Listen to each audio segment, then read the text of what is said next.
Great. Well, thank you very much. It's great to be here in such a wonderful turnout. A little bit interesting of a fire alarm to get us going here, but we're all here. Tim, thank you very much for you and your colleagues inviting me. It's been quite an honor. I used to be a student at LSE some years ago, and London has, shall we say, changed a bit since I was a student down on Holborn. What I'd like to do is maybe show a few slides, a little bit of the history of how we got here, and then really focus in on the topic of medicine, fruit and vegetables, and health. It's becoming quite an enormous interest, and I was particularly, I'll just go to a couple of slides right here to start. Let's see if I can get this. I'll do a couple of just quick pictures, and then we'll go into the substance. This is in Los Angeles, and these are veggie prescriptions that is paid for by a food company called Target, one of the largest supermarket chains in the country. They have then given us about $1 million and a half to pilot in Los Angeles for families that are diabetic or moving towards a chronic illness that could be assisted by a healthier diet as well as medicine. And this is an example of the program operating at the farmers markets in LA. What was so interesting about this, it's paid for by a supermarket. And the idea would be they would use their prescriptions at the supermarket. But what's fascinating, the supermarkets are on the peri-urban area of LA, but the farmers markets are in the area where the lower income people live. So Target was hoping to get business for Target's fruit and vegetable. When 80%, Tim, of the vouchers, the prescriptions were used at the farmers markets. Very interesting to see for cultural but also logistics reasons. This is a picture just a few weeks ago in South Central Los Angeles, mainly with Latino. LA is now only 40% Hispanic. This is an example of a cartoon. If you can just see, it says Maine, the doctor prescribing a fruit and vegetable prescription in Maine several years ago. And you can see it, take 2 apples and call me in the morning, when normally doctors say, take 2 aspirin and call me later on. A little bit about Wholesome Wave. We have basically 4 visions. We'd like to see a sustainable food system that's grown and that protects our water, soil, and air. Healthy food that won't make you sick. Affordable food for the people you just saw who can afford to buy fruits and vegetables, since they're a bit more expensive. And then a fair food, and this is again important with all the politics going on, that's picked, grown, processed, and transported by workers that have a wage that you can live on. So sustainable, healthy, affordable, and fair. This is interesting. I was briefed this morning by, I think, what Phil Hammond may be talking about later on this afternoon. And this is the Childhood Obesity Strategy, a plan for action. Tim, I didn't know anything about this until this morning. And but apparently your government is coming up with a program to invest £60 million next year in Healthy Start vouchers for the family we just saw in that slide a little earlier, but in all of England, to buy healthy fruit, vegetables, and milk. Very, very interesting.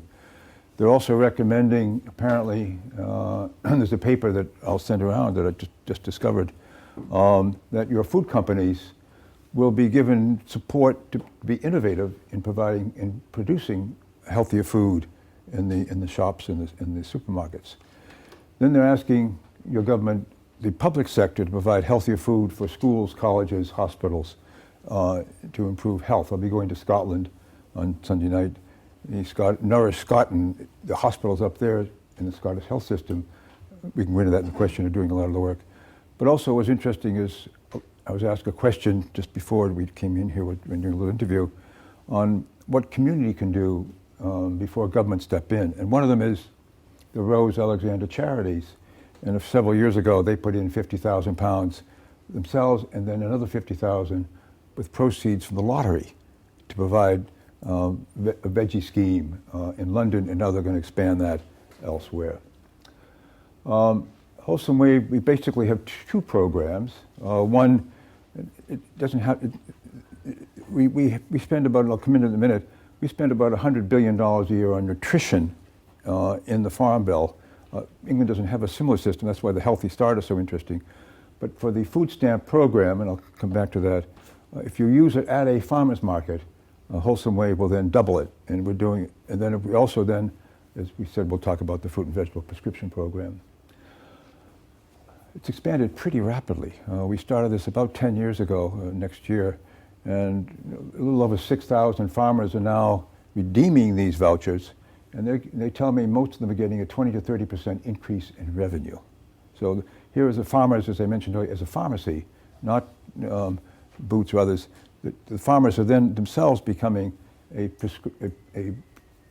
provider of actually a prescription, about 350 markets, about 40,000 folks, and then we also have we do funding directly, but we also have a network where we don't have enough money, and then we provide support to about 250 partners in most of the states now in the United States. It's expanded, Tim, really rapidly. I was very surprised how quickly this took hold around the country.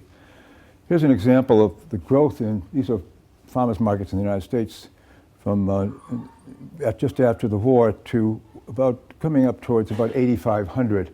About 55,000 farmers are selling. It's about $1 billion at farmers markets.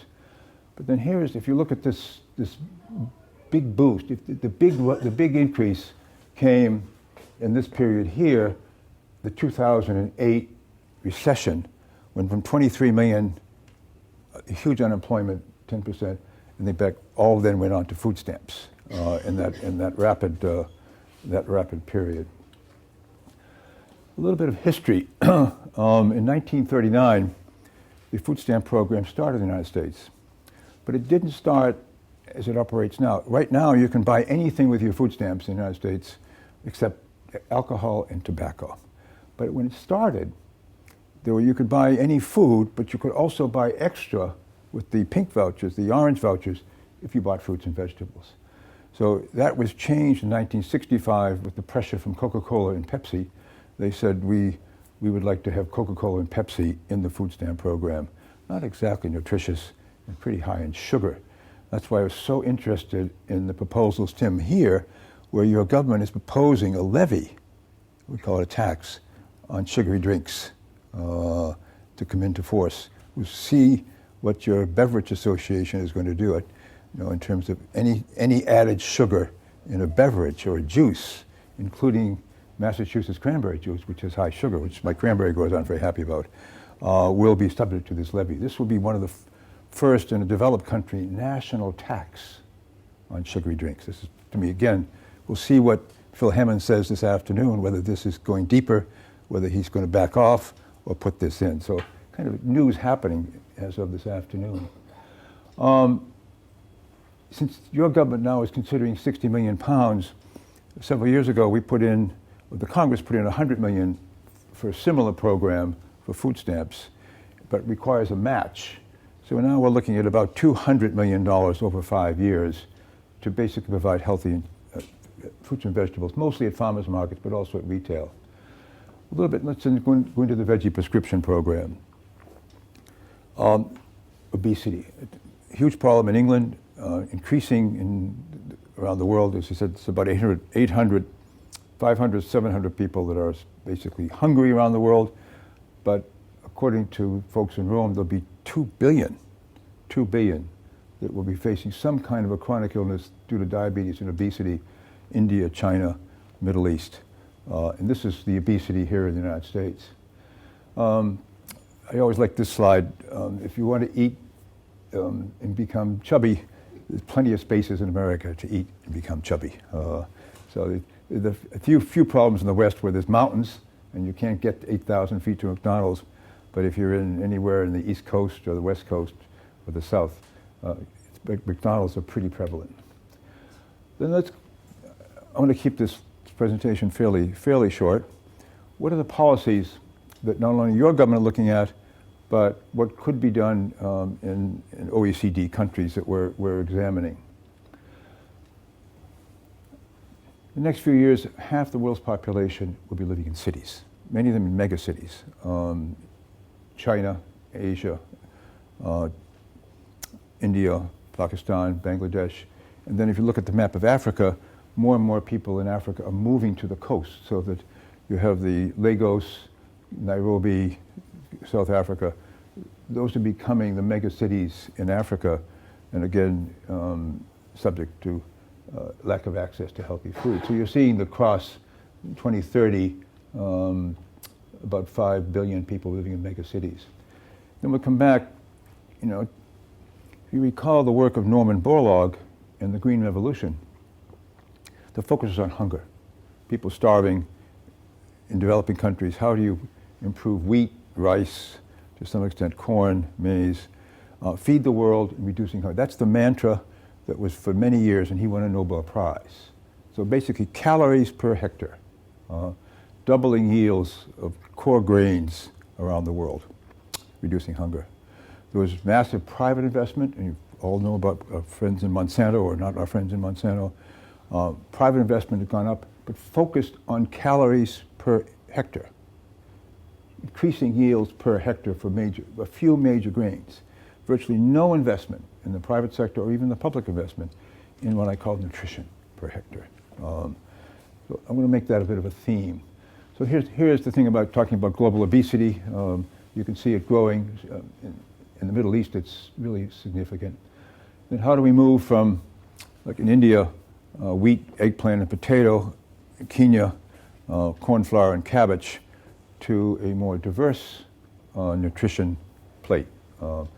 This is happening in Ann Tutwiler and the Biodiversity International CGIAR in Rome is really pushing this pretty hard now. She would love to come to London and give a little talk, because it's not easy for a group like Biodiversity to start talking about nutrition per hectare because of the pressures from the larger companies on the core grains. A little bit on the busy side, but an important one. If we don't grow enough vegetables, fruits, nuts, and seeds, you can see nuts and seeds has declined 68%, fish is up 48%, vegetables down 11%, milk down, fruit down, whole grains up some, but look at red meat. Look at red meat around the world, just exploding consumption of red meat. And then this comes out of Ann's talk, but here, a number of us have traveled. I even put a slide in here, Lawrence, for you, and from Zambia. But you look at the different Zambia, Vietnam, Indonesia, Italy, Nepal, and Mexico, the variety of foods that can be grown and consumed to improve nutrition. Now, I'll make these slides available with Tim. Now let's look at the healthcare. If you look at this is basically the United States, but I think my friends in Scotland have a similar note, and I think part of the reason that Phil Hammond is talking about this afternoon is because of this slide. If you look at diabetes, coronary heart disease, and obesity, high blood pressure, and add those together, it's well over, that's 200, 300, say $400 or $500 million compared to $200 million for cancer. So the most rapid, cancer is being stabilized and some improved recoveries, but diabetes and obesity is rocketing up. So doctors are really looking that medicine just isn't working. The traditional medicine for diabetes type 2 is metformin, and then if you're full-blown diabetes, then it's insulin, and that's pretty expensive. And if you have full-blown diabetes, you often die from it, or you go blind, but you also have amputations. So in the last 10 years, we've got 1,500 amputations, and I think this is just in one region. 1,500 from the wars in Iraq and Afghanistan from IEDs. But the last 10 years, in 2010 alone, in the United States, we had 73,000 amputations from full-blown diabetes. So we're giving an awful lot of attention to veterans who have come back from the war and have lost their legs or feet, but we're not giving very much attention to the 73,000 preventable. And that's the similar slide I showed before. Take 2 apples and call me in the morning. What's so interesting about this slide is that doctors are really getting interested in this. Not many, but doctors who come from developing countries and are practicing. There's one doctor, Lawrence, named Kumara Sadithi, who is now the medical director for all of Cape Cod. And I met him accidentally, and he heard about this program. And he said, I have 56,000 patients on Cape Cod who have a chronic diet illness, 56,000. And Mass Health is is a statewide health system. And he said, it's really costing the taxpayers a lot. He said he heard about the veggie prescription, and he said, I'm going to go see the chairman of my foundation and raise some money, and we're going to take your program, we're going to try it out. So they started that program this fall, and we found people coming to the farmers markets with $40 worth of fruit and vegetables, coming and say, they're waiving this. I was really surprised, waving to him that they lost 10 pounds in 3 or 4 weeks. That's the picture I showed before. She's coming with a veggie prescription in LA. And this is how it operates. A doctor or nurse, usually a doctor, will actually take blood pressure, then prescribe a fruit and vegetable prescription, and they'll provide a prescription for about $30 to $40 per week for a family of 2 or 3. They will then go through also nutrition counseling with a doctor. How it works is you'll have some screening and recruitment. If your A1C is above 7, which is a sign of some kind of a chronic illness and pre-diabetes, you'll be screened and then recruited. You'll be then provided nutrition incentives, a wellness program with nutrition. It has to go with a wellness program, the education, and then you're getting this over 20 weeks, and often now for 2 or 3 years. I'll show you some of the results. Coming back to the Farm Bill, this is not really relevant for England or UK or the continent, but the bulk of the Farm Bill in the United States is for nutrition. It's about $100 billion a year. All the issues that people in Brussels worry about with the trade and all, it's basically fairly small. Crop insurance, commodity subsidies, conservation. It's only 20% of the Farm Bill, which is fought over a lot in politics. But 80% is for nutrition incentives for young people, for elders, and for families who are low income. Here's how it works. This is a picture actually of a prescription at a farmer's market. So if Dr. Lang is my doctor, and I'm in and I'm 278 pounds, my blood pressure is 178, and my A1C is 8, you'll say, Mr. Schumacher, how are you feeling? And, well, I'm feeling fine. Well, so how long do you want to live? And I said, well, my parents are in their 90s, and you'll look at me and say, Mr. Schumacher, you're not going to make it. You're not going to make it. You've got to lose 50 pounds or more. And so Dr. Lang will write me an actual prescription, which is what's here, and that prescription will be taken to a farmer's market, and then for each month, you have to come back each month to get it, and you can just, not in detail here, but it's 4 to 6 months, and it's targeted for type 2 diabetes. It's now in about 9 states, and doctors are expanding it pretty fast. This is the original prescription that we started in Massachusetts 10 years ago, and you can see a farmer's market RX coupon. So doctors were giving the coupons to diabetic patients, and they would take them in packages of 20, and they could pay any fruit and vegetable, Spanish and English, and that's changed a little bit with technology. I want to basically start to conclude a little bit on this slide, and I'll spend a little bit of time on this. The way this works is you take your card to a farmer's market, swipe it for $10, and you'll get $20 of these wooden tokens to buy any fruit and vegetables. So in Boston, we call it Boston Bounty Bucks, and the mayor, courtesy, City of Boston, Thomas M. Menino, mayor, right on the voucher. He handed out 20, 30,000 of these, and he got reelected every 2 years. So if you may want to get elected, hand out Boston Bounty Bucks, but I'm not sure. And then they put our logo right on it. We thought we'd get a little trouble with the IRS, Jim, for promoting politics, but no one ever said anything that Wholesome Wave was funding this. The mayor was getting reelected, and he became a great friend of Wholesome Wave. But I want to talk about DC Produce Plus for a second. DC Produce Plus, we started this in Washington, D.C. What it is a gift card. And it's this card. And if you're diabetic, obese, and you're low income, and you're on Medicaid, which is the healthcare system for low-income families around the country, you can sign up by showing you're on Medicaid at any of the 60 farmers markets in the District of Columbia. Every one of those markets has an iPad at the market. So you turn it over, and when you sign up, your name is taken, your linkage to your Medicaid, to your healthcare system is taken, address and phone. And then when you come in, you basically go to the iPad, and let's assume this is the farmer's market table, and you're all farmers. You then put it under, it's then scanned, and then you're given immediately 2 $5 tokens or checks to spend for any fruit and vegetable at that farmer's market. We didn't know how this started in June. We didn't know how this was going to work.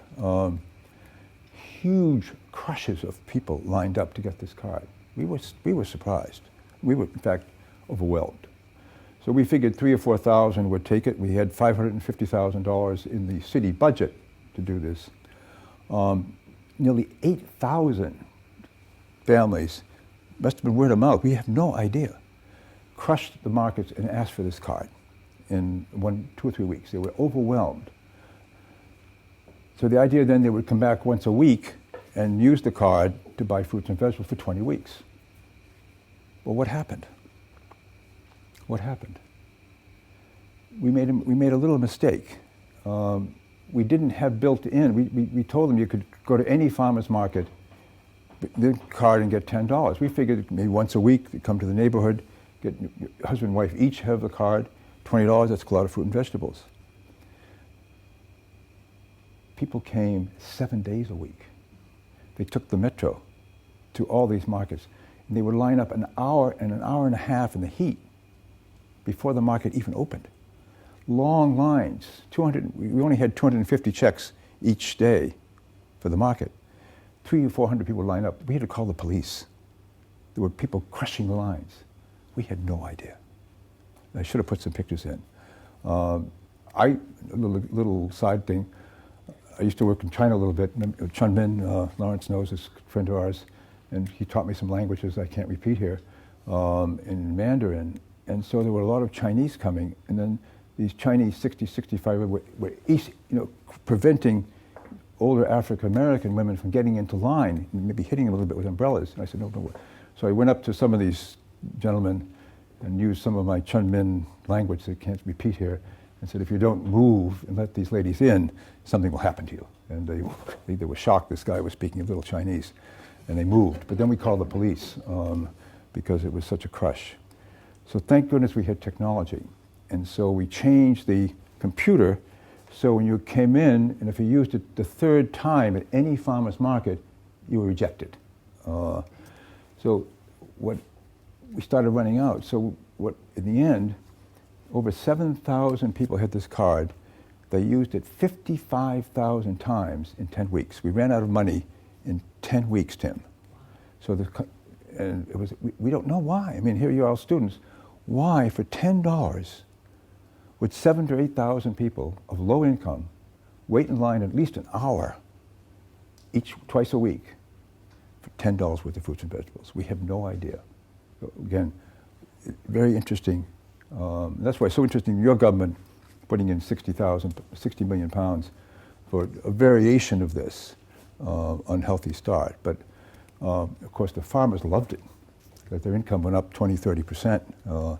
And then they started growing different crops, because there was a wide ethnicity. You have the Asian, new African coming in from Africa, from Ghana or Nigeria.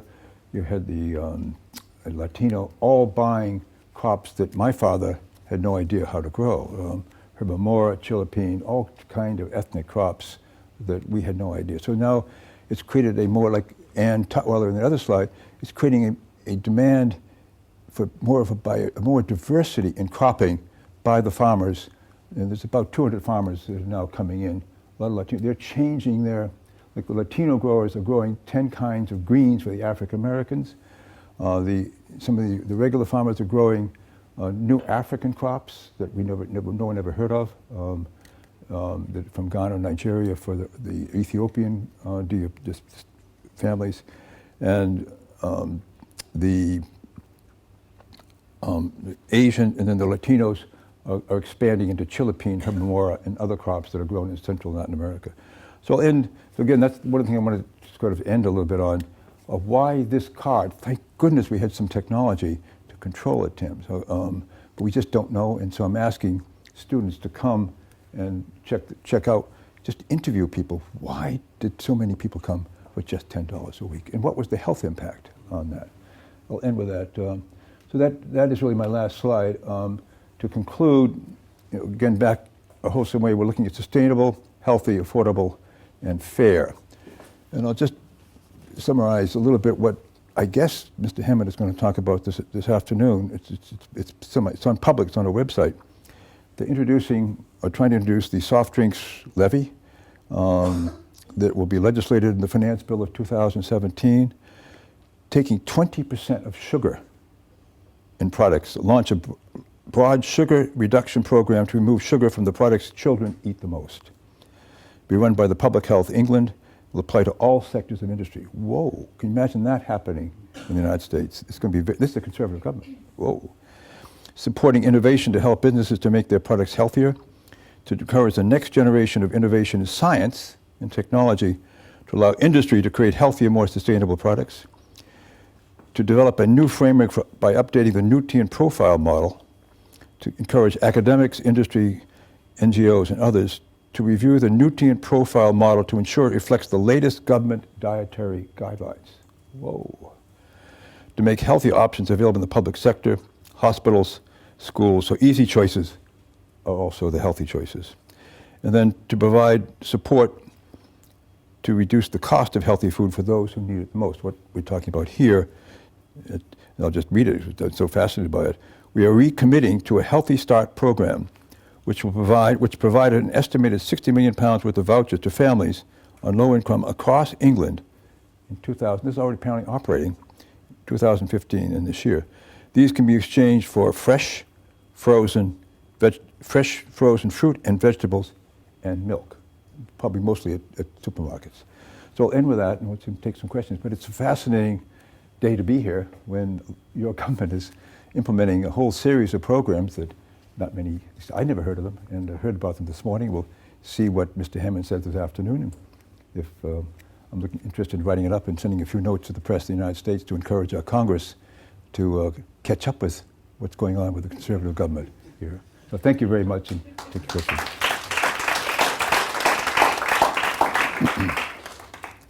So I guess we have a few minutes for a few questions. Yes, please. Hello. Hi, thank you. Do we need the microphone? Okay. Maybe you could let me know who, I don't know who you all are, if you could just let me know where you're from and what your interest is. Hi, my name's Helen Crawley. I'm an honorary research fellow here at City, but I also run a charity that deals with healthy food from preconception to 5, and with another hat on run something called the Healthy Start Alliance, which is the sort of WIC association equivalent. Is that what this is I just mentioned? Yes, I think you've been slightly misinformed about the thing in the obesity plan about Healthy Start. So Healthy Start is actually WIC. Oh, we've had it here for a long, long time. Interesting. And actually in the obesity plan there's actually a typo. So the 60 million figure actually should have been 72 million. And actually that's a terrible loss to the scheme, not a gain, because in 2006 it was spending 140 million providing food vouchers for low-income families, and actually what we've had is a terrible disruption of the scheme. So this is the conservative government putting this out today. Yes. So I don't. So they don't say it's been reduced. It is really fascinating to hear your perspective on our obesity plan, because here it's been seen as a terrible, lightweight, poor outcome of a lot of work, and it's very interesting that you see it's quite innovative and and forward-thinking, because which is why we were all smiling so much, because actually, that's why I'm coming to be educated. So actually, from our perspective, it's a bit of a sort of backward step from things we've been doing. So we've actually... Which part? Is it the healthy start part? I think all all sorts of of aspects of it. Really, well, walk me through this, because I better be... Some press are calling me from the United States. I better be accurate when There's they a go. number of different things. One of them is the very big focus the government has on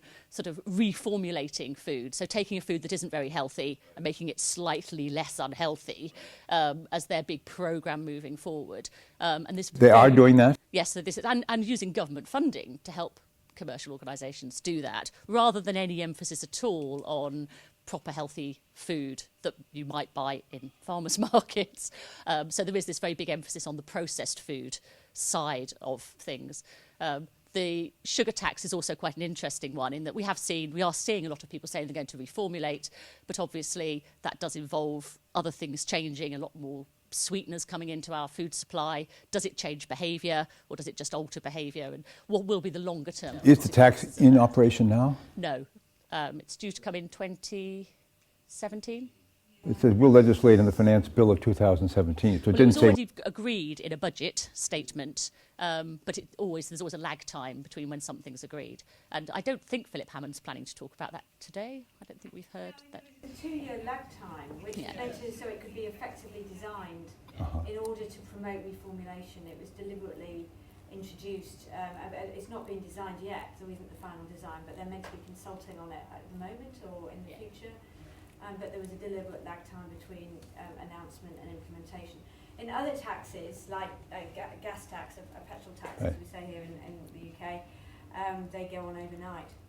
So interesting. they could have done that, but they wanted to design it.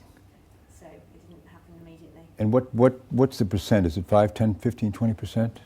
What's the flavour? It's graded depending on the amount of sugar in the product. So it's all been out to consultation about how much it should be on different products and which products should be included, and whether, for example, it would go on sweetened milk products as well as sort of sweetened. I had rumours it's going to be on cranberry juice. You know, we produce a lot of cranberries in my home state, and they're not going to be too...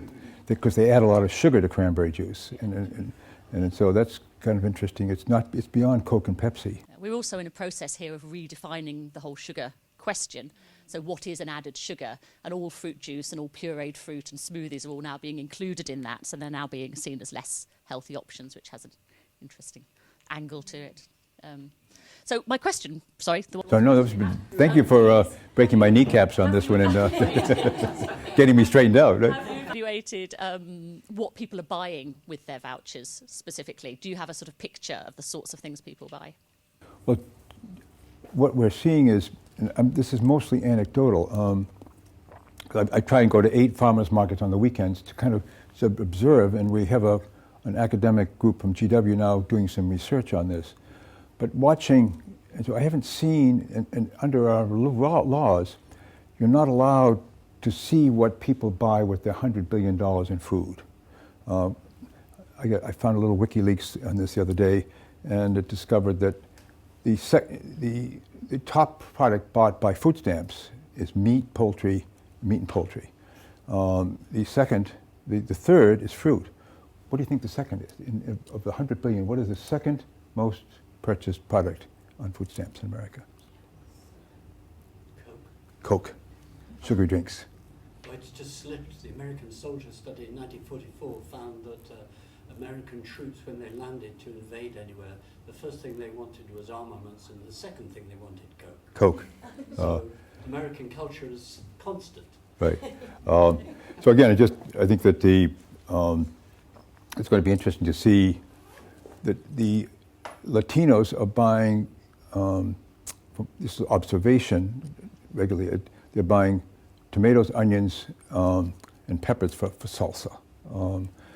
The African Americans are buying greens. So if you put apples and beets, they're not touched. But they clean out all the greens, 9 kinds of greens. So the Latino growers coming in an African American neighborhood will load up on greens and add different kinds of greens, and they'll sell out in basically 2 hours, 50, 60 bushels. The Asians, of course, buying bok choy and Asian. So I think these programs, I said earlier in my presentation, the farmers are beginning to grow products that are not in the supermarkets for this the growing ethnicity in the United States. We need to, again, we don't know the health impact, and we don't know, no one's done a really good study of what all the ethnicities we're buying and the impact on the diversity of at the farmers market movement. So it's, again, I'm not going to retire quite yet because I want to learn more about this. So thank you for the questions. If I could just add, And thank you for I'm supposed to do an interview with the press in Washington later on this afternoon. I will assure them that this is actually a cut from 140 to 72 to 60. The Conservative government is moving this down, not moving it up. And so that the Healthy Start WIC program was alive and well 3 or 4 years ago. And your name again is? No, I won't quote you. No. I've worked with people at WIC Association. Yeah, WIC. But on the obesity plan, from where I'm sitting, the problem with it isn't that the individual bits of it aren't decent. You know, there are some decent things in there, whether you agree with reformulation or not. It's in there, sugar tax is in there, some elements are in there.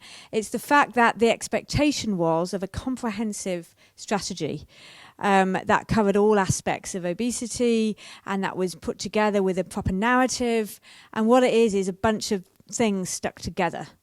So the fact it was meant to be a proper comprehensive strategy and a few things stuck together in a plan, even though those few things I think are perfectly fine. It's not the comprehensive strategy we were all hoping for. It does say childhood obesity strategy, a plan for action. Yeah, it's a little light on the strategy. Very light on the strategy. Yeah. But it has the bits and pieces. It has some bits and pieces which are perfectly fine. Yeah, it's just not as big and comprehensive as we wanted, or as deep as we wanted. So, yeah. Again, it's so interesting to myself because this does not exist over there. That's right, yeah. So you may be grouchy about it, and you call it a bits and pieces plan, but it's a bits and pieces plan that there aren't many bits or pieces over there. Yeah, no, it's interesting. I've done a lot of cross-country work, and it's true that whenever you go to the country, they're always complaining about how useless they are. And then you actually point out that it's actually, you know, better than they think. But that doesn't go down well because people who are fighting for something always want things to be better. But it's true. It's very, very common that happens, including here. So it's all relative, I guess. But anyhow, any other questions?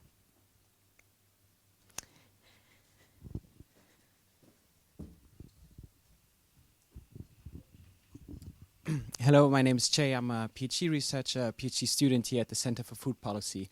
Thank you very much. Very interesting presentation.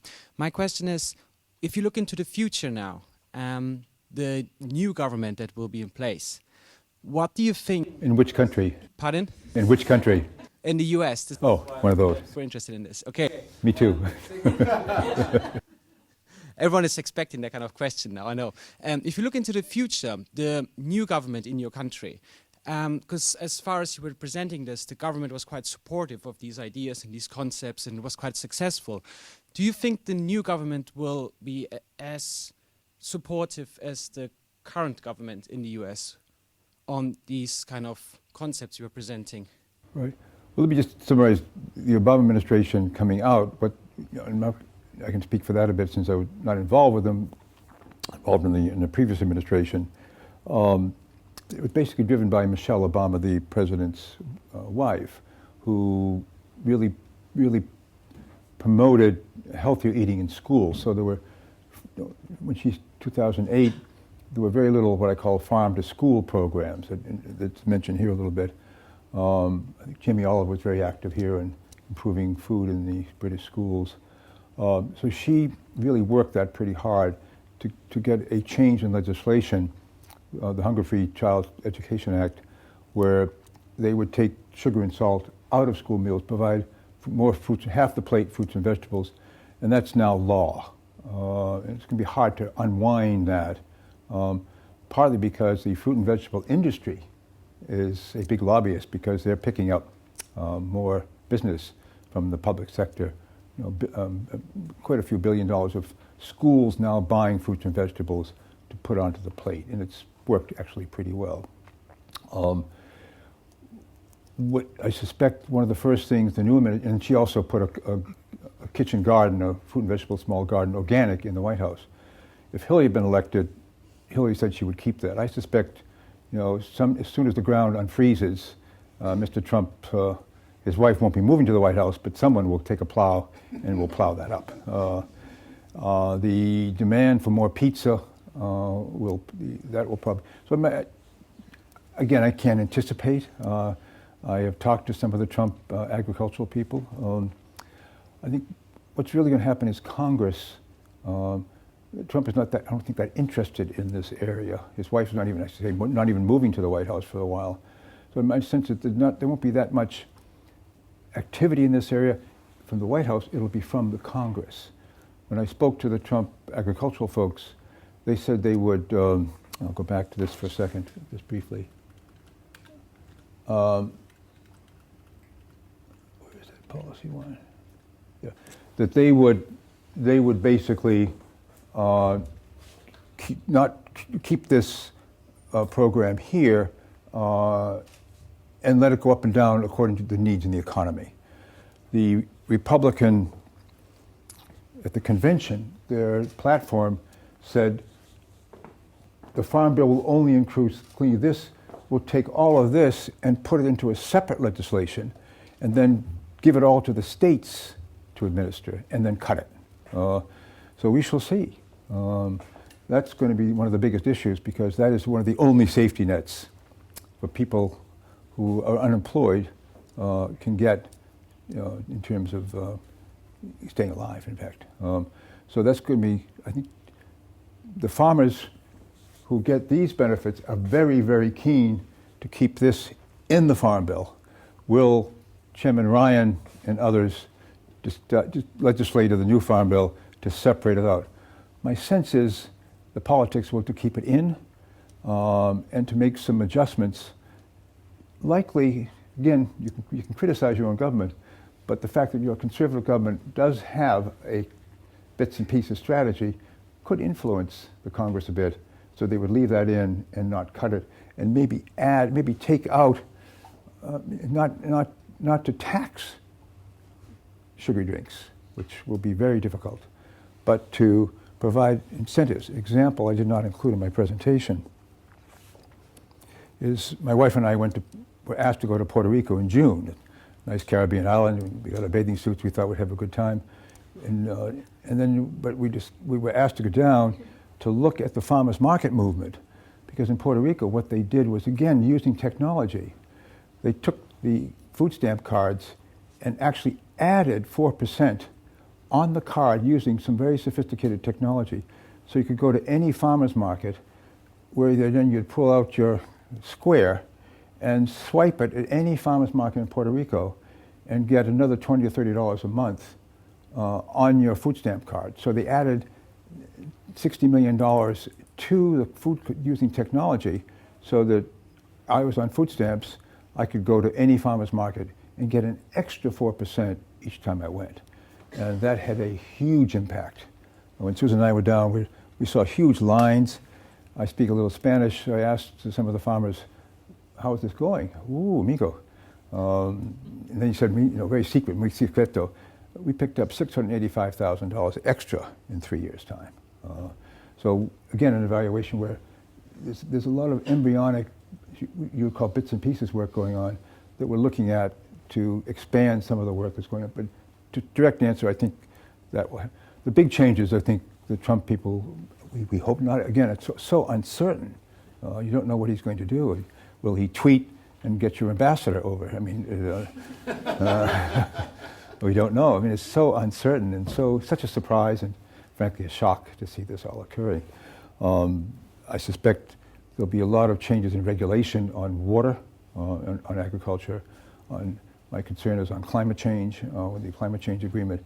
I think he'll let the Congress make the decisions on this with some influence, and I think the White House kitchen garden will be a history. But again, I can't really answer. We don't know. We don't know the appointments. He doesn't have any. Well, be careful what I say here. Governing is complicated. I'm hopeful, but I'm not sanguine. Tim.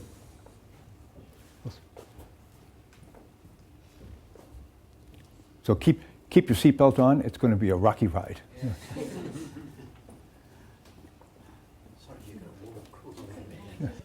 Gus, thank you very much indeed. I was laughing away because I like your dry sense of humour, having done what all of you have done. I have two questions, both of which partly get back to what Helen Crawley, her name is Helen Crawley. Well, I will not quote you, Helen. Dr. Helen Crawley, so just spell it correctly. It's your card that we can correspond. Make sure. My two questions are, one, I don't know as much about the Farm Bill as you do, but I've looked at it for a long time from afar. It seems to me a crazy system. This has grown up out of the crisis of 1939, but you've got it. And when you put up that 80% is nutrition, I think, it's fantastic. You think, what's wrong with this? But the straight economist would say this is distorting the market. This is something that can be exactly as you're suggesting Trump administration may do. They can carve it up, put it down to the states and just wipe it out. In which case it's fragile as a public policy. So my question is a big one. Do you, in an ideal world, would you still like to have the Farm Bill in this way? I mean, you had to run it, for God's sake, under Bill Clinton. So that's my first little question for you. And the second question is, what I get interested in Wholesome Wave and these experiments is here we are all trying to increase fruit and vegetable consumption of at-risk groups. But in Britain, the whole population is not eating enough. Not just a few, Latinos or whatever. Everyone is not eating enough. And at the end of your talk, and at the beginning of your talk, you got to what I, as an ex-farmer, feel very strongly. When I first met you, we talked about it. How can we incentivize farming to use land for public health? And at one level, the 1930s food policy was all about that. How to get agriculture in post-Second World War reconstruction to deliver public health. That's what Boyd Orr wanted. That's what all the architects, we talked about that. You were here in the 30s. Oh, sorry, not the 30s, but... Barely. 50s, 60s. But you had that argument, and that was re-emerging again. We were already criticizing the 1930s. Was it working? We're now in a different world. Britain's voting out. The European Union's a mess. Europe for grabs. I think now is the time we've got to go back to basics and say, what do we want land use to do for public health through food? And this, my second big question, to summarize that, is how can we increase fruit and vegetable growing, and to get it to consumers quickly? Does it have to be through things like Wholesome Wave, which are fantastic, they're innovative, but it's not a systemic approach? If I was rude, not that I am to you, I would say all the time we're doing sticking plaster. How can we get it so it's systematic? Two little questions. Let me take the last, and then we'll go back to the first. That's why I was so interested in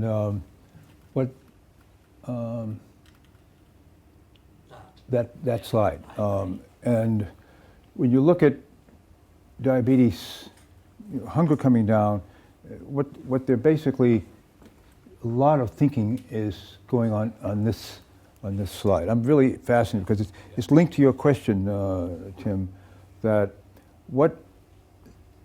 all the money is going in, increasingly private, as I said earlier, into calories. Yields of maize, corn, wheat, and rice, golden rice, and feeding the world seems to be the mantra of Big Ag. But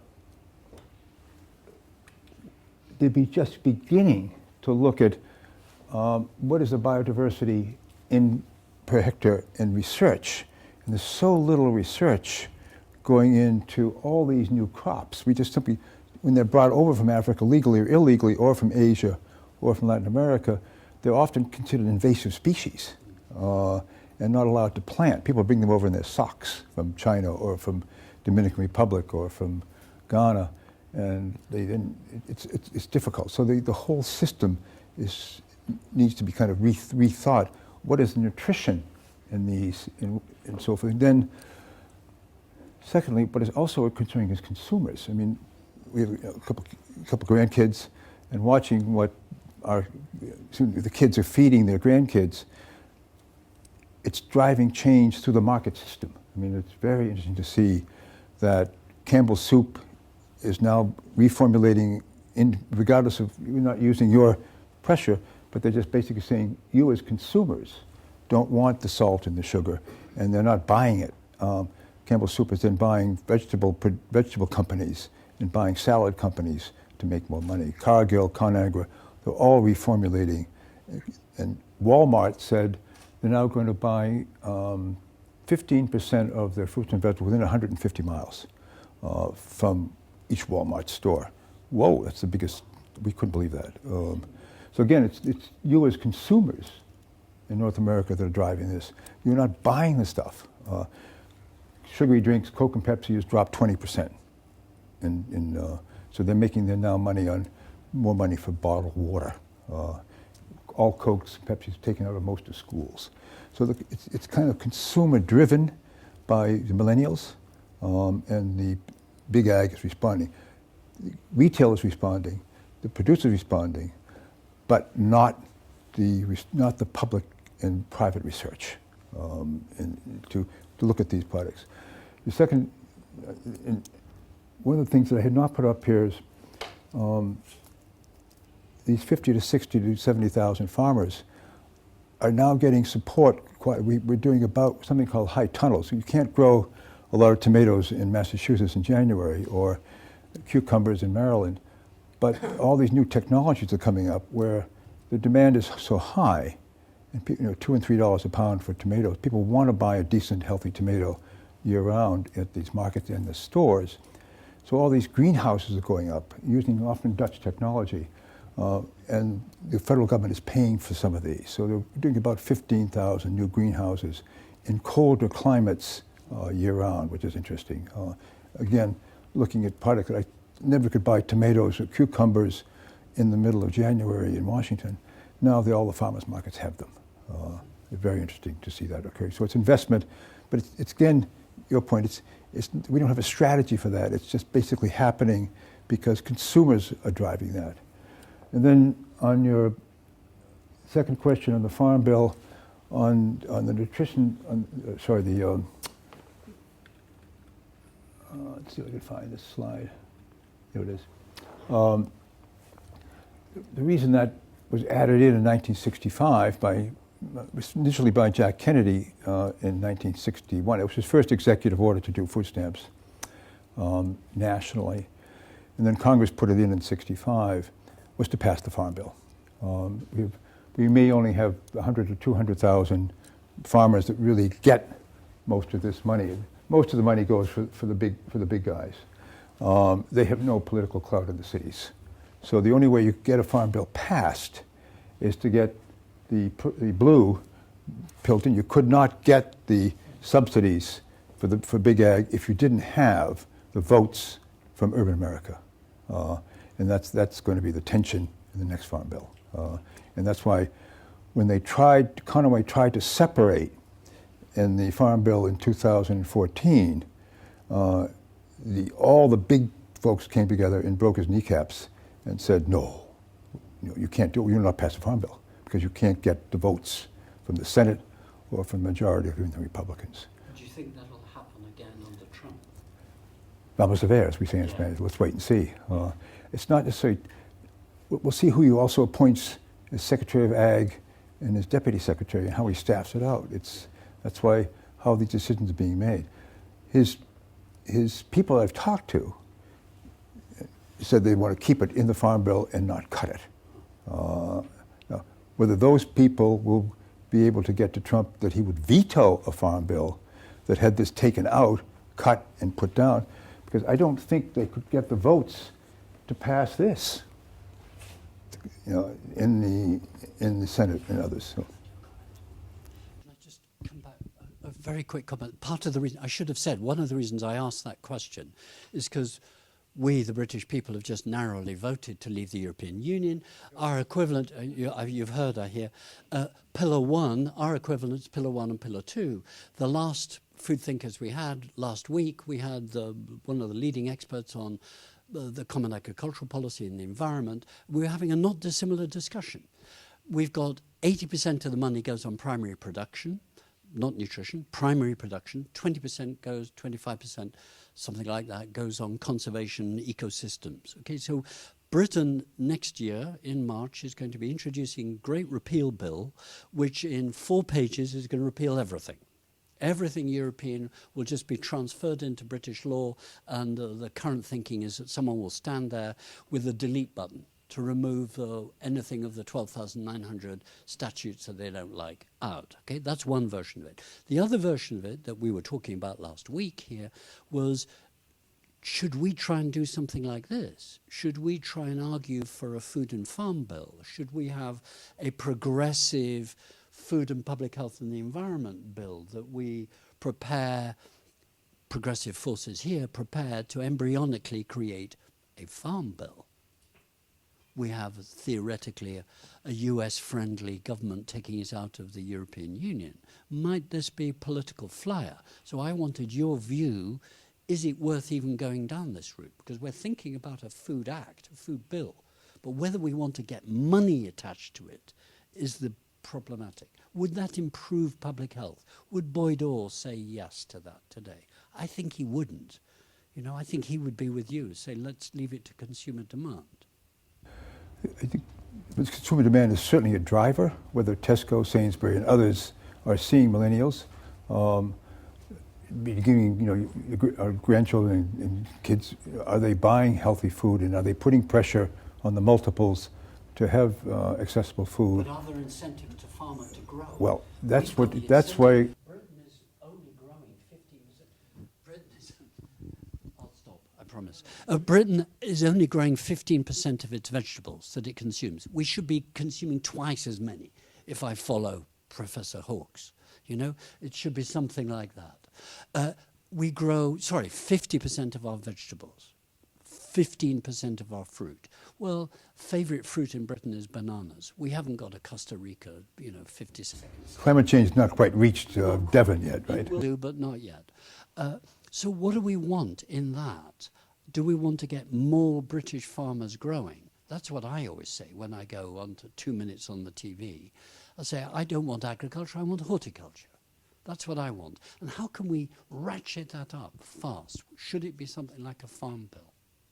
Well, I think it's, some years ago, I used to study here, so when I come back and looked at it, was something, you had something called the Land Settlement Association. We did. And I visited. 1930s slum, I think. Was, sorry, this is history time. But it's actually fairly important because it was for coal miners who were being laid off, and the governments in the 30s, 40s, and 50s created greenhouse systems all over England, all southern England and in coal areas, where they provide 10 acres of greenhouses, sort of half acre for each unemployed coal miner or steel worker.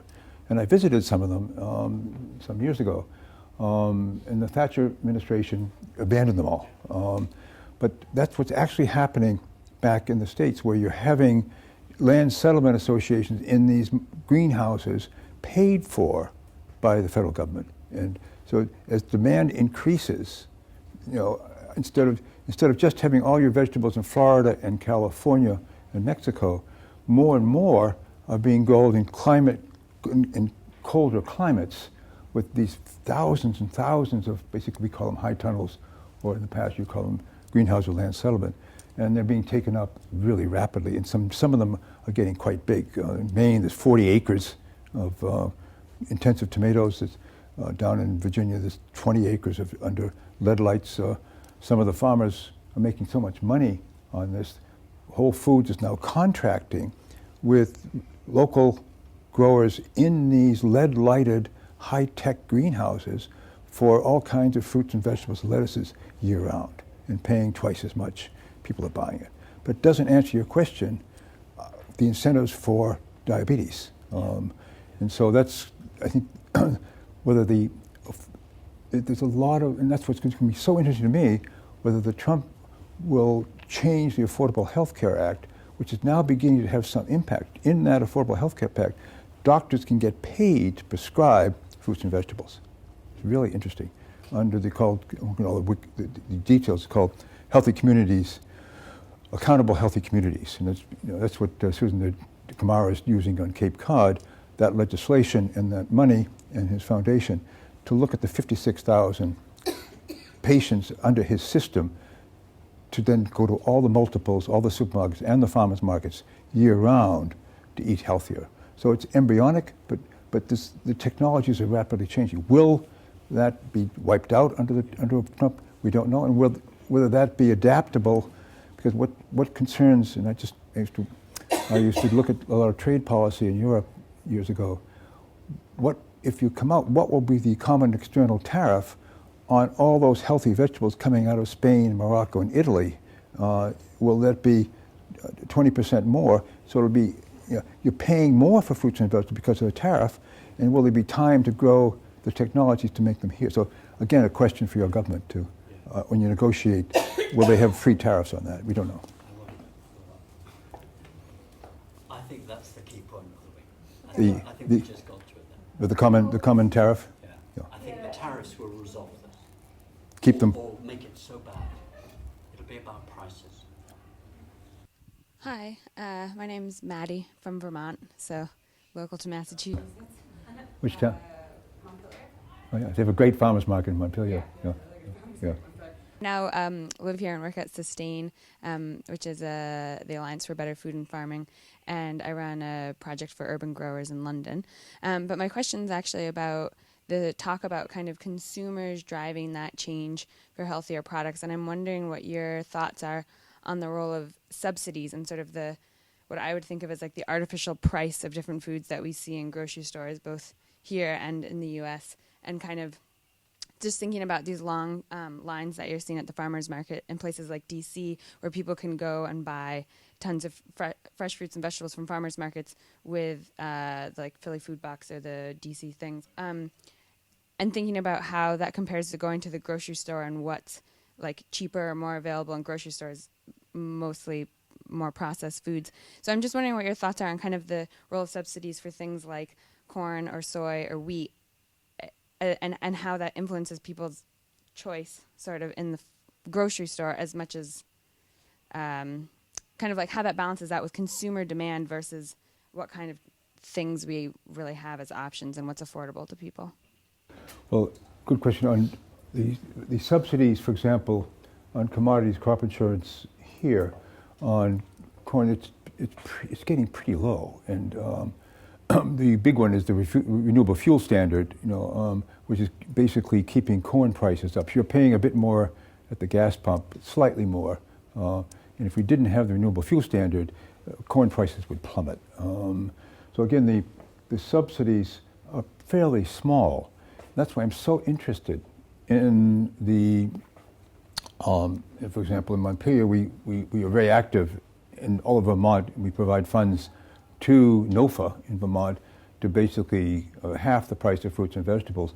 That's, again, a lot of greenhouses are now coming up from Vermont and over in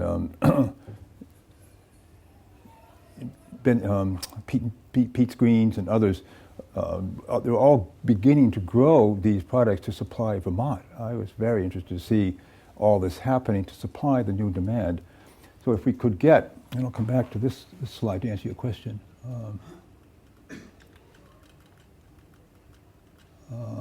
Let's see, I'm back here.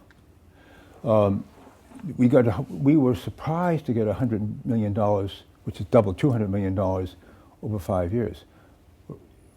There are people out there saying this is working so well. Well, Senator Leahy, Senator Stabenow, and others bumped that up to $1 billion, so that the policy here, Jim, so that with this then stay basically the same, go up and down with it, but they would add what they did in Puerto Rico. So on every food stamp card, you would get an extra 5%. That would be $1 billion.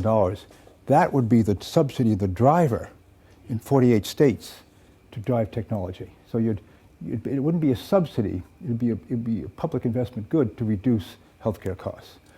Will they do that? We'll have to see. But a lot of Republicans are looking at, leave the food stamp bill in there, not say, don't don't take sugary drinks out, and that's why it's so interesting in your taxes. There are 3 taxes that passed. I just don't see Congress passing a tax on Coca-Cola. We discussed why that. But they might consider adding 2 or 3 or 4% to every food stamp card to use at a supermarket or a farmer's market to buy fruits and vegetables for health reasons. So, almost we say we'll wait and see. I'm just wondering because like 8% of $490 billion does feel rather significant compared to $100 million for the program. Not to push you on this, but it does seem like, you know, and you have these like versus like Pete's Greens in Vermont, which is really lovely, and like I eat their greens when I'm home. But it does seem like that is still a really big chunk of money. This is over 5 years.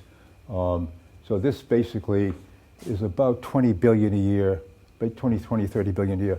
A good chunk of it is for conservation and crop insurance. This includes school lunch, WIC, and food stamps, and that's about 100 billion. So if you start adding, if you add to the food stamp program 70 billion, and add $1 billion, that's chunky. In the sense that the impact on that example. So you don't feel like the subsidies for those big farmers is playing a role in the prices of food, like more processed foods? It's the subsidy on corn is, you know, you buy a bunch of cornflakes, the farmer gets basically 1% of that. It's very small. Wheat, there's a lot of discussion in different progressive groups about that. The idea would take some of this, shade it, and put it over there. I think that would have happened under a Clinton administration, but I don't see that push. The more interesting one is the health side and bringing that into, and then using that as a basically public investment. I mean, farmers as a pharmacy, and then looking at 50 to 100,000 fruit and vegetable farmers as producing nutrition per hectare and doing a lot more research.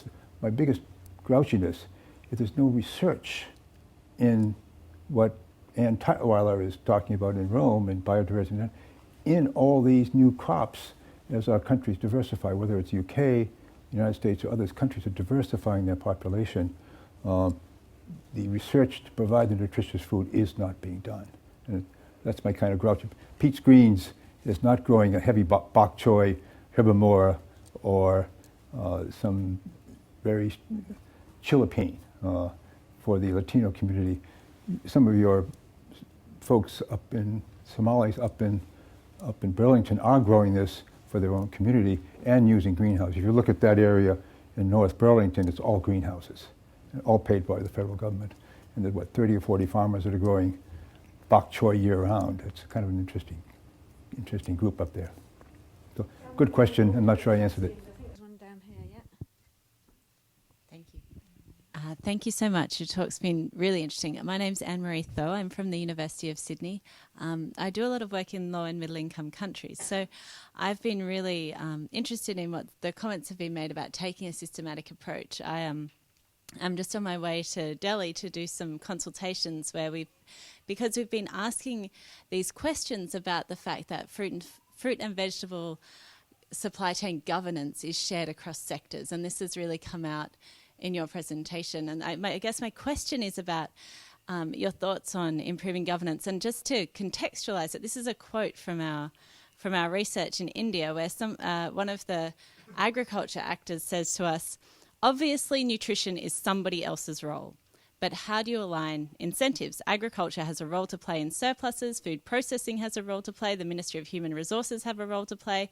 All of these are working separately. If you are looking at nutrition, you need a policy which is integrating these perspectives." And so one of the questions that we're asking in our consultations now is, well, how does public health add value to this agenda, which is seen as an agricultural agenda, a transport, storage, these are technical issues, and I completely agree with you on technology. So how does public health add value when it is agricultural technology? So I'd really appreciate your thoughts. That's one of my major frustrations in the last few years. When I was in government, I ran all these programs, and I had like $30 billion a year. It was kind of a lot of money. It was chunky. I had a good time spending my taxpayers' money. Like other counterparts ran this one. We didn't speak. I didn't really speak when I ran these to the undersecretary that wrote those. Go wider, and exactly your answer your question, the healthcare system doesn't talk to the nutrition and farm system. So that we in USDA really hardly ever, never talked to the healthcare system. And it's really frustrating. And Susan and I talked to a lot of doctors. Very few doctors are trained in nutrition. Now, if you're my doctor and I have a hypertension, a little high blood pressure, or I'm chubby, oh, Schumacher, thank you very much. You have 15 minutes. Your blood pressure is, pick a number, 178. That's a little too high. Here's some blood pressure pills. Your diabetes. Here's some metformin. Take this. And come back and see me in 6 months. They don't say to me. You don't say to me, Schumacher, here's a veggie prescription to go to a local farmer's market, and here is the nearest farmer's market that will take this prescription because he has it on their computer. And then here's the sign-off for them to give you this card, and it will tell me every week that you actually did or did not go to that farmer's market. That is actually happening. But boy, that's a stretch. So again, the silos between the medical fraternity and the doctors are so, they're not interested in prevention. They're interested in selling 15 minutes, type it into a computer, come back and see me in 6 months. Whereas that system I described here, find it. This prescription is actually linked on an iPad to you as a doctor, and will tell me if I missed coming every week. So it's recorded, and then when you see me every month to refill it, it'd say, well, Mr. Schumacher, you missed a couple. What's going on? You okay? But then it will tell me, when I measure your blood pressure over 20 weeks, we've had about a 40% improvement, Tim, in BMI if people have come over 20 weeks. That's pretty amazing. And some weight loss. Minor reduction in hypertension. But if you take a combo of metformin and the veggie, we're getting a much better result. But it's so embryonic. So your question is very, very good. If you go to India and take the health ministry and have a decent lunch with the agricultural ministry, I'll send you a nice bunch of flowers when you get back.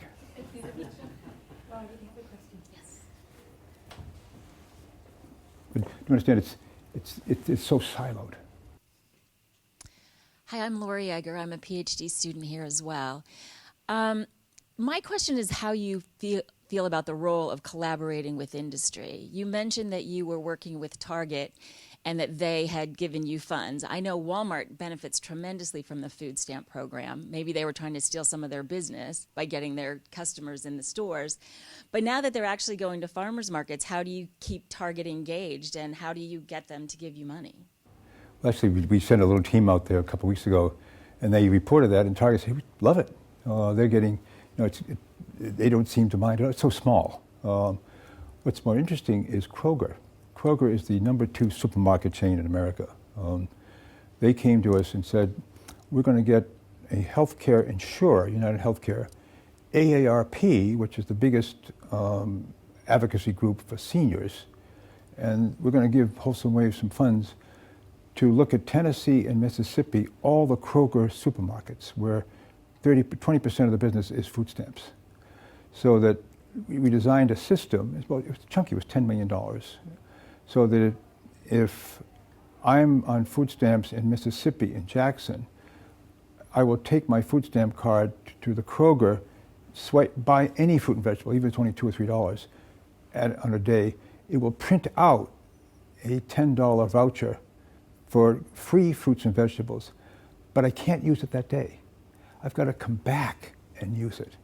It's their most successful couponing program they've ever done. And they're enthused. They said, and they're picking up market share from Walmart. And so they're really enthused about this. They may do this without asking, again, market driven, because fruit and vegetables are pretty profitable. But if they can get 20% of if they can increase their share in those stores for fruits and vegetables by people coming in with food stamps who have to buy milk and add fruit and vegetables, that's very profitable to them. So this is sort of business-driven in Kroger. Safeway is doing the same thing. They're the third largest in Washington State. They're actually doing a veggie prescription program with their pharmacies. And Wegmans is also looking at, if you prescribe me a metformin for my diabetes and I fill it at a Wegmans pharmacy, it'll print out a $5 voucher to go buy fruits and vegetables. So it's a link by Wegmans to get more people to come in and get fruits and vegetables. So you have three, not Walmart yet. I suspect, Lawrence, that Walmart will catch up, but we shall see whether, again, it comes back, will this be market-driven because of consumer interest, and they get more money. The fruit and vegetables is very profitable for supermarkets. Can they then get more food stamp people to buy fruits and vegetables, or people of any income who are pre-diabetic, and then link it the pharmacy to the farmer? That's why my talk was farmers as pharmacies. Can the fruit and vegetable industry become basically a Boots of pharmacy? Is that Kroger program needs-based, or does anyone that refills their prescription get a voucher? It's needs-based. It's only if you're on food stamps. But Wegmans, anybody coming in, I understand, I don't know all the details, it's kept very secret, confidential, but not the Kroger and not the Safeway. Since we're financing in public money, that's available. Kind of interesting. If you'll give me a card, I'll send you some information about the Kroger one. Yeah.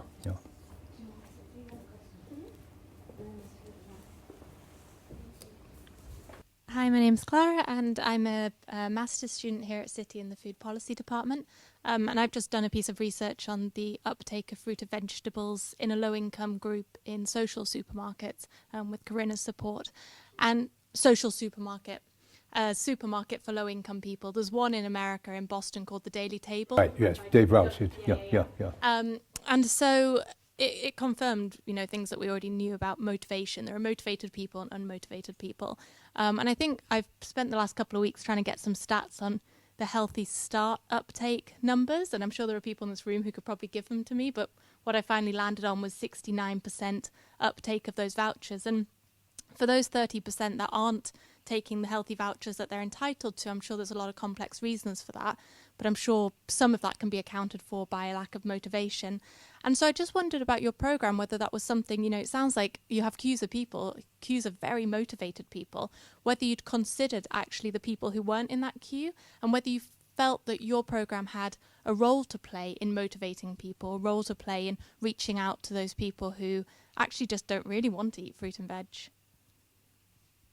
What surprised me for the DC Products Plus, that's not food stamps.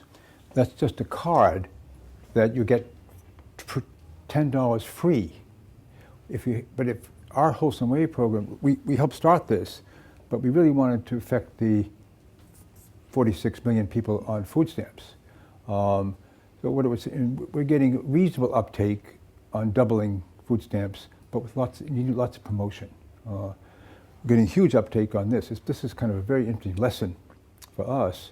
This one and the veggie prescription one are the two big takeaways that I think we'll find funds somewhere. It may not be in the upcoming administration or in Congress, but there's, again, it's the market, Tim, that may begin to drive these big with Walmart would get into this and link it to their pharmacies, Safeway, Kroger, Wegmans. If that program could be linked to the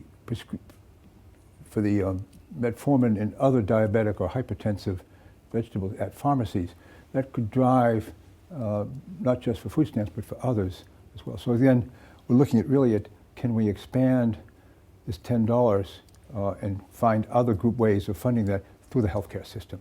That's linked to the Medicaid patients, which are cards for low-income health. That is the first time that's ever been done in the country. So Medicaid is really interested in that, particularly the states. So will the states come up with the DC Products Plus, Vermont Products Plus to reduce healthcare costs? That's going to be very interesting to see. So, Did you collect any data on when people were given access to the cards or access to the vouchers? Did you collect any data on what the uptake was, or whether there was a group of people that didn't use them? That's what surprised us. people grouchy because they came late. And that was that. I was giving a little bit of stories, but that was our concern. We think that's going to double next year because all word of mouth, all word of mouth. We don't know if they want to come back and spend a hot summer in D.C. and to interview these folks. We simply don't know. We don't know the health impact has been linked to the Medicaid card, and we don't know the answer. How did it expand so fast in 2 weeks' time? How did 7,700 low-income families on Medicaid learn about this? It wasn't publicized very much so quickly. We don't know. Thank you. Okay, a couple more questions at the back. Do you want to pass the microphone back a bit, Ryan? Linda, did you have a question? I think there's a lady behind you. Hi, my name is Ruth and I'm alumni in the Centre for Food Policy, and I'm interested in behaviour change, and I was just wondering if... Sorry, shall I repeat everything? No. I'm interested in behaviour change, and I was just wondering if the people who get vegetables as medicine, once their prescription ends, do you know whether they continue consuming these fruit or vegetables, or do they go back to the diet that they were on before? We're studying that. We've done it now 3 years for 20 weeks in Washington, and we're seeing probably a 30 to 40% continuing from your veggie prescriptions to come back after the program ends in 20 weeks to increase your uptake of fruits and vegetables. But we don't, just buying, using their food stamps or others, and just increasing food. We'd like to see that go up to 70%. But again, these programs are fairly early, and we haven't done the peer-reviewed random control studies to see that. That's why I'm so interested in what's going on in Cape Cod, because Dr. Kamara is basically doing exactly that. He has a control of 200 diabetic patients that they're taking blood. It's very difficult to get permission to take your blood to measure their A1Cs and their blood pressure. He then has 200 patients that come in each month in groups of 8 and sit around like we're doing here and talking about it. Nutrition, gets a healthy meal, and they help each other eat healthier. And then 200 come in, get a healthy meal, talk about eating healthy, and get $40 a week to buy fruits and vegetables. So he's doing a random control study with peer review, but in the end of each 3 months, taking blood to measure A1C, plus blood pressure, plus weight. So we'll see how that study comes out. And then when it ends in 20 weeks, what you have to answer, will they continue to which groups will buy more fruits and vegetables? We shall see. It's all very new. And again, it's a connection, Tim, coming back to food as medicine, farmers as pharmacy. That's why it's so interesting. Your question, can you redesign after you decide what to do with how much money do your farmers get from Pillar 1? Well, on average, it's about 15,000. The total budget? Yeah. No. Oh no, the total budget is What does Brussels send you? about 3.5. No, I got the figures today. It's 5.8 billion euros. So will DEFRA in the Parliament say take 6 billion euros and Get 5.8 billion euros comes into British farming from the CAP, the Common Agricultural Policy. The British government has promised that it'll maintain the subsidy till 2020. Well, we're only going to activate Article 50 to leave next March, we think. That runs till March 2019. So, the British government's only promised about 9 months of extra subsidy. So we're all waiting to see what's going to happen. Are we going to have nothing? Is it going to be devolved? Is it going to what? And what do we want? More importantly, why I was asking the question, what do we want for public health? We're at a Boyd-Orr position. What do we want to design the food system to be? What do we want land to be for? To me, that's the key thing. What's land for? And for me, it should be, if it's not about horticulture, we're dead. It's got to be about plants. That's why I'm so fascinated to see if you use any of that 6 billion euros to kind of come up with sort of a land settlement system where farmers will be basically given 10, 15, 20,000 pounds to provide high-tech, high tunnels for producing vegetables that... Well, DEFRA only Linda's got a to, question. Okay, sorry. We need to only go to through it. promise Yeah, we better to get- say to the microphone, DEFRA's only promised to carry on the conservation bill and to wipe out We need to everything come to an else. end, so Right, sorry, we're running time. please. That's what it's promised. I'm going to sound like a bit of a Grinch here. I mean, I think this is a wonderful, it's obviously a very good program addressing a very real problem. But I'm very troubled by the idea of medicating fruit and vegetables. As I understand it, you're what I would call subsidizing demand. And in a way, that demand is created by a food system, partly subsidized, that's producing high fructose corn syrup in your country, sugar beet in our country, here, massive amounts of potatoes for potato chips. You know, it's a bit like what Maddie said. There's a huge engine and a huge lobbying machine driving a very unhealthy diet, which you're medicating with fruit and vegetables. And while I can see that that has a place and kind of is effective, it seems to me that it's kind of the upside down. We shouldn't have fruit and vegetables. You shouldn't have to have a prescription for fruit and vegetables. That's my point. And if I could just ask one other question, I can see that the retailers, the retail chains, want to stay involved because kind of overall the idea is you're boosting demand for fruit and vegetables. So people will continue to go to Target or whatever for their fruit and vegetables. But couldn't they also do that just by reducing the prices, by making them fantastic loss leaders, rather than relying on an organization such as yours? And I'm sorry, I may have missed it, but I'm not sure where, I mean, is your funding from, is it a charitably funded, or anyway, wherever the funding comes from, in effect, it's helping to keep the retailers' profits up for fruit and vegetables, isn't it? Which they could just kind of lower their own prices a bit and cross-subsidize them and achieve the same sales levels, perhaps. How I wish that the multiples, you call them, the margins are very thin, and they make 10% of their turnover is fruit and vegetables, 30% of their profit. 30%. It's a big. So companies like Wegman have shifted their vegetables from the side aisles. As you walk into the supermarket, it's right in front of you. The processed food is over in the corner. So you walk right through, first of all, you walk through the local vegetables with signs on them where they come from, the names of the farmers and their pictures. You have to walk through that little display, then you get to the vegetables, and it's really interesting how they've restructured. And it's the number one profitable supermarket in the country is Wegmans. And everybody wants a Wegmans because the way they've made healthy food the easy choice, as described here. It's really interesting. And other supermarkets that are coming on and trying to repeat this. The two responses to your one, I think it's more going to be market driven, that whether most supermarkets have pharmacies, will they then connect with the healthcare system to link their medical prescriptions to a vegetable and fruit prescription or purchases for people regardless of income. We'll see how that happens. If Wegman starts it or yes, Wegmans was doing that. Brilliant marketing strategy.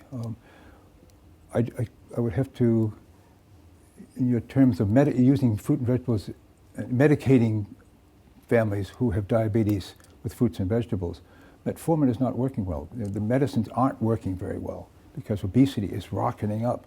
If you looked at the previous slide, we have 2 billion out of 10 billion people in this world who are obese and diabetic. Medicine is not going to solve that. The pharmacies are not going to solve it. There's got to be a change in diet. And the only way to change in diet, I just feel, is some variant of this discussion today to help make half the plate healthy and have more cooking. And also, as more and more people urbanize, making healthy food available in eating out. More and more, like in New York, everybody's eating out now, but no one's getting chubby because they walk so much. Whereas in Des Moines and other places, the obesity levels in mid-America, those that voted for the incoming president, they have extra sizes in the supermarkets, in the clothing stores. For the middle America is 2 sizes higher in clothes than the coasts. So it's an issue. So we'll continue to dialogue on that, but I have to say we're trying. It's embryonic. We'll see how it works, and we'll have to look at the data. Okay, I think we're going to have to close it. close it now. If I can just say, just to add my 2 cents, the way I see these programs, it's very interesting to hear about this program, is that what we want is social norms and longer term behaviour change, and sometimes you have to have these programs which are so innovative and entrepreneurial, such as yours, in order to move society along, so that in the longer term there's then that more profound change. So I, for one, I'm very supportive of what you're doing, and look forward to seeing more results that come out. And I think it's very informative for us here in the UK to learn about your programs and see what we can learn from you about what you're doing. So thanks very much for sharing that with us, and if everyone could give a round of applause. Thank you.